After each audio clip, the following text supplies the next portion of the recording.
अक्षय तृतीया पर घर खरीद कर लाइए ये 5 रुपए की चीज और छप्पर फाड़ कर होगी आपके घर में धन की वर्षा।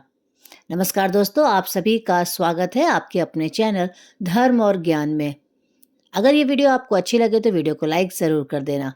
30 अप्रैल 2025 के दिन अक्षय तृतीया पर सोना चांदी खरीदें या ना खरीदें, पर यह एक 5 रुपए की चीज अपने घर जरूर लाएं। आपकी रातों रात किस्मत बदल जाएगी। अगर आप अक्षय तृतीया के दिन या अक्षय तृतीया से पहले इस एक चीज को अपने घर खरीद कर लाते हैं तो सच मानिए आपकी किस्मत सोने से भी ज्यादा चमकने वाली है। सोना तो बहुत महंगा हो चुका है। सो भक्तों, अक्षय तृतीया 29 या 30 अप्रैल 2025 में कब की है? पंचांग के अनुसार बैसाख मास के शुक्ल पक्ष की तृतीया तिथि 29 अप्रैल 2025 को शाम 5:31 पर शुरू होगी, जो कि 30 अप्रैल 2025 को दोपहर तक चालू रहेगी। 2:12 तक रहेगी। उदया तिथि के आधार पर अक्षय तृतीया 30 अप्रैल को मनाई जाएगी। इसे गर्मियों का धनतेरस भी कहा जाता है। वैशाख समो मासो न कृतेन युगम सगम न च वेद समम शास्त्रम न तीर्थम गंगा समम, अर्थात वैशाख जैसा कोई महीना नहीं है, सतयुग जैसा कोई युग नहीं, वेद जैसा कोई शास्त्र नहीं और गंगा जैसी कोई तीर्थ नदी नहीं। प्रिय भक्तों, ठीक उसी तरह अक्षय तृतीया जैसी कोई दूसरी तिथि नहीं हो सकती। यह कभी नष्ट न होने वाली तिथि है जिसे स्वयं सिद्ध मुहूर्त कहा जाता है। हमारे शास्त्रों में 3.51 अबूझ मुहूर्त बताए गए हैं, जिसमें बिना पंडित या ज्योतिष की सलाह के कोई भी शुभ कार्य या 16 संस्कार किए जा सकते हैं। पहला है चैत्र शुक्ल पक्ष की प्रतिपदा यानी गुड़ी पड़वा, दूसरा है विजयदशमी और तीसरा है अक्षय तृतीया। इस दिन अष्ट चिरंजीवियों में से एक भगवान परशुराम जी का जन्म हुआ था। प्रिय भक्तों, आज हम आपको इस वीडियो के माध्यम से एक ऐसी चीज बताने वाले हैं जो आपकी किस्मत को पूरी तरह से बदल कर रख देगी और आप बन जाओगे दुनिया के सबसे धनवान व्यक्ति। भक्तों, साल में एक बार आने वाली इस तिथि पर खरीदारी हर कोई करता है, चाहे गरीब हो या अमीर। धर्म की रक्षा के लिए भगवान विष्णु ने कई अवतार लिए थे, जिनमें नर नारायण, हयग्रीव और परशुराम जैसे पवित्र अवतार अक्षय तृतीया को ही प्रकट हुए थे। इस दिन लक्ष्मी नारायण के लिए पूजन, व्रत, उपवास और दान करने से जीवन की दरिद्रता दूर होती है और पारिवारिक समृद्धि आती है और धन की कमी समाप्त हो जाती है। माता पार्वती ने इसी दिन देवी अन्नपूर्णा का अवतार लिया था और भगवान शिव को भिक्षा दी थी। इसी दिन माता अन्नपूर्णा ने विश्व के भरण पोषण का दायित्व भी संभाला था। इस दिन कृष्ण सुदामा का मिलन हुआ था और महाभारत के अनुसार भगवान श्री कृष्ण ने पांडवों की पत्नी द्रौपदी को अज्ञातवास के दौरान अक्षय पात्र भेंट किया था, जिसमें भोजन कभी खत्म नहीं होता था। भक्तों, अक्षय तृतीया वह विशेष दिन है जब महर्षि वेदव्यास ने महाभारत लिखना शुरू किया, जिसमें श्रीमद् भगवद गीता भी समाहित है। इस दिन गीता के 18वें अध्याय का पाठ करने से अक्षय पुण्य मिलता है। कहा जाता है कि इस दिन महाभारत की लड़ाई समाप्त हुई और द्वापर युग का अंत हुआ। भगवान श्री कृष्ण ने युधिष्ठिर को बताया कि इस दिन किया गया कोई भी रचनात्मक या सांसारिक कार्य 100 गुना पुण्य देता है। तो भक्तों, चाहे नया घर हो, नया कारोबार हो या कोई नया काम, इसकी शुरुआत से बरकत और ख्याति मिलती है। बिना पंचांग देखे आप इस दिन कोई भी शुभ और मांगलिक कार्य जैसे विवाह, गृह प्रवेश, वस्त्र खरीदना, आभूषण, भूखंड, वाहन खरीदना, जमीन जायदाद, नए कपड़े, नई संस्था की स्थापना या उद्घाटन करना भी श्रेष्ठ होता है। यह मांगलिक कार्यों की शुरुआत के लिए उत्तम दिन है। भक्तों, इस दिन किए गए कार्यों में बरकत होती है और शुभ फल मिलता है। इस दिन जमकर खरीदारी करें और साथ ही दान भी करें, जिससे पुण्य कर्म संचित होते हैं। इस दिन पितरों के लिए भोजन दान करें, आश्रमों में अनाज या भोजन का दान करें, गरीबों या अंधों के आश्रम में भोजन कराएं, पितरों के लिए तर्पण और पिंड दान कराएं। इससे अक्षय फल मिलता है। गंगा स्नान या किसी तीर्थ में स्नान करना भी इस दिन शुभ माना जाता है। इससे आपके सारे पाप नष्ट हो जाते हैं। इस दिन जौ का दान करें। कम से कम 1 मुट्ठी जौ दान करने से स्वर्ण दान के समान पुण्य मिलता है, क्योंकि जौ को धरती का प्रथम अन्न और स्वर्ण के समान माना जाता है। पंखा, छाता, चप्पल, जल, सत्तू, वस्त्र, फल या कोई भी चीज दान करें। भूमि दान का विशेष महत्व है, लेकिन यह संभव ना हो तो कम से कम एक मुट्ठी चावल जरूर दान करें। दान करने से आपको पुण्य फल की प्राप्ति होती है और आपके द्वारा दिया गया दान आपको मृत्यु के बाद प्राप्त होता है। इस दिन शिव पार्वती और नर नारायण की पूजा का विधान है। अक्षय तृतीया को चारों धामों में से एक श्री बद्री नारायण के पट खुलते हैं। प्रिय भक्तों, वृंदावन में बांके बिहारी जी के मंदिर में केवल इस दिन उनके चरणों के दर्शन होते हैं, जो बाकी साल कपड़े से ढके रहते हैं। यह अद्भुत तिथि है जिसका महत्व अनंत है। इसके महत्व को समझने के लिए एक छोटी सी कथा आपको सुननी पड़ेगी। भक्तों, प्राचीन काल में धर्मदास नाम का एक सदाचारी वैश्य था, जो देव और ब्राह्मणों में श्रद्धा रखता था।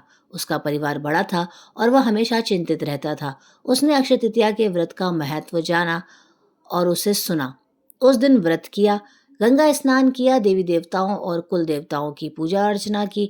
उसने गोले के लड्डू, पंखा, जल से भरे हुए घड़े, जौ, गेहूं, नमक, सत्तू, दही, चावल, गुड़, सोना और वस्त्र ब्राह्मणों को दान किए। उसकी पत्नी को यह अच्छा नहीं लगा और उसने मना किया, लेकिन धर्मदास ने बुढ़ापे और रोगों के बावजूद हर अक्षय तृतीया पर दान जारी रखा।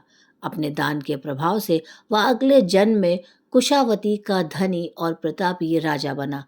वैभव के बावजूद उसकी बुद्धि कभी धर्म से विचलित नहीं हुई। इसलिए माना जाता है कि इस दिन दान करने से पुण्य मिलता है और अगला जन्म सुखमय होता है। इस दिन अपने पुत्रों या स्वयं द्वारा अनजाने में किए गए पापों के लिए ईश्वर से सच्चे मन से क्षमा मांगे। भक्तों, भगवान इस दिन सभी अपराध क्षमा करते हैं और सद्गुण प्रदान करते हैं। अपनी बुराइयों को भगवान के चरणों में अर्पित कर सद्गुण मांगने की परंपरा भी है। इस दिन दीपावली और धनतेरस की तरह जमकर आप खरीदारी कर सकते हैं और खरीदारी करने से उसका जो फल है वो बहुत ही अच्छा। यदि आपका व्यापार नहीं चल रहा है या बिजनेस में आपको बहुत ज़्यादा समस्याएं हैं, तो एक गुप्त उपाय आज मैं आपको बताती हूँ। पहले से तैयारी कर ले। धनतेरस की तरह इस दिन भी आप खरीदारी ज़रूर करें। यदि आपके पास पहले से कोई अभिमंत्रित वस्तु है तो उसका उपयोग करें ना, या नई अभिमंत्रित वस्तुएं लाएं। खासकर पीली लक्ष्मी कौड़ी लें, जो धन आगमन का मार्ग खोलती है। भक्तों, ध्यान रखें, इसे किसी सिद्ध ज्योतिषी से ही लें जो 1.25 जाप से अभिमंत्रित हो। उपाय इस प्रकार है। पीली लक्ष्मी कौड़ी को गंगा जल, पंचामृत या कच्चे दूध से धो लें। घर के ईशान कोण में या पूर्व दिशा में साफ स्थान पर लाल आसन बिछाकर बैठें। एक चौकी पर घी या तेल का दीपक जलाएं।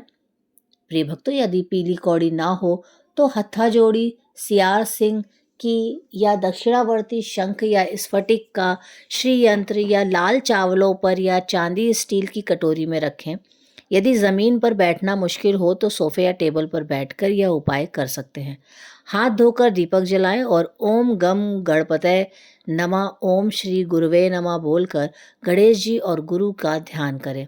फिर माता लक्ष्मी से प्रार्थना करें, हे माँ लक्ष्मी, शरण हम तुम्हारी पूर्ण करो। माता कामना हमारी धन की है, अधिष्ठात्री जीवन सुखदात्री सुनो। अम्बे मेरे गुरु की पुकार, शंभू की पुकार, माँ कामाख्या की पुकार, तुम्हें विष्णु की सुनो।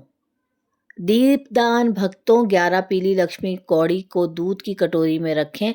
एक एक कौड़ी उठाकर अंगूठे और तर्जनी से पकड़ें और मंत्र बोलें, ओम श्री शुक्ले महाशुक्ले कमल दल निवासे श्री महालक्ष्मी नमो नमः। लक्ष्मी माई सबकी सवाई, आओ चेतो करो भलाई, ना करो तो 7 समुद्र की दुहाई। रिद्धिनाथ देव नाथ 84 सिद्धों की दुहाई। प्रत्येक कौड़ी पर यह मंत्र 3 बार बोले। प्रिय भक्तों, कुल 33 बार। यदि यह मंत्र कठिन हो तो ओम श्री ह्रीम श्री कमले कमलालय प्रसिद्ध श्रीम ह्रीम श्री महालक्ष्मी नमः या ओम महालक्ष्मी नमः या जय महालक्ष्मी 3 बार बोले। यदि हत्था जोड़ी या सियार सिंह की है तो फिर उसे बिना दूध स्नान के सूखा ही पकड़े। प्रत्येक कौड़ी पर मंत्र बोलने के बाद एक चुटकी हनुमान जी का नारंगी आगे सिंदूर चढ़ाएं। भक्तों, सभी कौड़ियों को शुद्ध जल से धोकर सुखाएं। दूध को घर के चारों कोनों, ब्रह्म स्थान और मुख्य द्वार के दोनों ओर छिड़कें। घर के सभी सदस्यों की आंखों में थोड़ा सा दूध लगाएं। यह उपाय नकारात्मक ऊर्जा को खत्म करता है। बचा हुआ दूध तुलसी के पौधे में डालें या कच्ची मिट्टी में डालें। नाली में ना बहाएं और इधर उधर ना फेंकें। कौड़ियों में 7 चुटकी हल्दी, 2 लौंग, 1 इलायची और 1 कपूर की टिक्की डालकर पीले रेशमी कपड़े में बांधें या चांदी स्टील की कटोरी में रखकर तिजोरी या माता लक्ष्मी के सामने स्थापित करें। प्रिय दोस्तों, इस मंत्र को 27 दिन तक रोज बोलें। यदि हत्था जोड़ी सियार सिंह की या श्री यंत्र है तो उसे लाल सूती कपड़े में या चांदी की प्लेट में 2 लौंग, 1 इलायची और कपूर की टिक्की के साथ रखें। यह प्राचीन उपाय धन समृद्धि और लक्ष्मी कृपा लाता है, नजर दोष और दुर्घटनाओं से बचाता है। भक्तों, यदि आपके पास कोई सिद्ध वस्तु नहीं है तो 2 रुपए के धनिये के बीज लें। इस मंत्र का जाप करें और बीजों को गमले में बो दें। जैसे जैसे धनिया उगेगा वैसे वैसे धन की समस्याएं हल होंगी।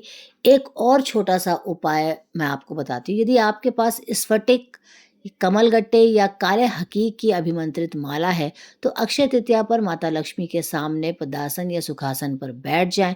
माला को शुद्ध जल से धोकर कुमकुम और तिलक करें। माला को मध्यमा उंगली पर रखें, सीने से 4 अंगुल की दूरी पर, और अंगूठे से मन के खिसकाते हुए मंत्र जपें।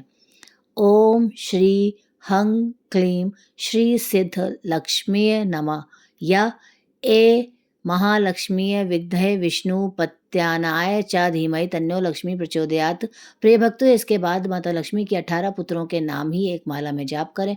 ओम देव सखाय नमः, ओम चिक्ताय नमः, ओम नमो आनंदाय नमः, ओम करधाय नमः, ओम श्रीपदाय नमः, ओम जात वेदसे नमः, ओम अनुरागाय नमः, ओम सन्नादाय नमः, ओम विजया नमः, ओम वल्लभाय नमः, ओम मधाय नमः, ओम हर्षाय नमः, ओम बलाय नमः, ओम तेजस्से नमः, ओम दमकाय नमः, ओम सलिलाय नमः, ओम गुगुलाय नमः, ओम कुरुकाय नमः। भक्तों, यदि स्फटिक की माला ना हो तो काले हकीक से जाप कर सकते हैं, लेकिन विष्णु मंत्रों का जाप इससे ना करें। सिद्ध कुंजिका स्रोत या लक्ष्मी सूत्र का पाठ भी कर सकते हैं। यह जब धन, व्यापार और सकारात्मकता लाता है। व्यापारी रोज इस माला से जाप करें, 2 गुना मुनाफा होगा आपको। इस दिन सोने चांदी की वस्तुएं और साक्षी कवच लाएं, इसे तिजोरी में रखें और नियमित पूजा करें। प्रिय भक्तों, इससे पितर बंधन, कुल देवता बंधन और नकारात्मक ऊर्जा समाप्त होती है और स्थायी धन समृद्धि आती है। यदि माला ना हो तो 108 मिश्री के दाने लें, मंत्र जाप करें और चावल की खीर बनाकर माता लक्ष्मी को भोग लगाएं और पूरे परिवार के साथ प्रसाद खाएं। इससे समस्याएं खत्म होंगी। भक्तों, पूर्ण विश्वास के साथ यह उपाय करें। आपके घर में धन धान्य की कोई कमी नहीं होगी। माता लक्ष्मी और श्री हरि और भोलेनाथ आपकी हर इच्छा को पूरी करेंगे। सभी भक्तों को अक्षय तृतीया पर धन, समृद्धि, सुख, वैभव और सम्मान का आशीर्वाद मिलेगा। अक्षय का अर्थ है जो कभी खत्म ना हो, और इस दिन आपके लिए सौभाग्य, सफलता और समृद्धि लाए। दोस्तों, अगर हो सके तो इस दिन आप ज़्यादा से ज़्यादा दान करें, क्योंकि यही दान आपको आगे चल के कई गुना, 1000 गुना, 100 गुना ज़्यादा आपको मिलेगा।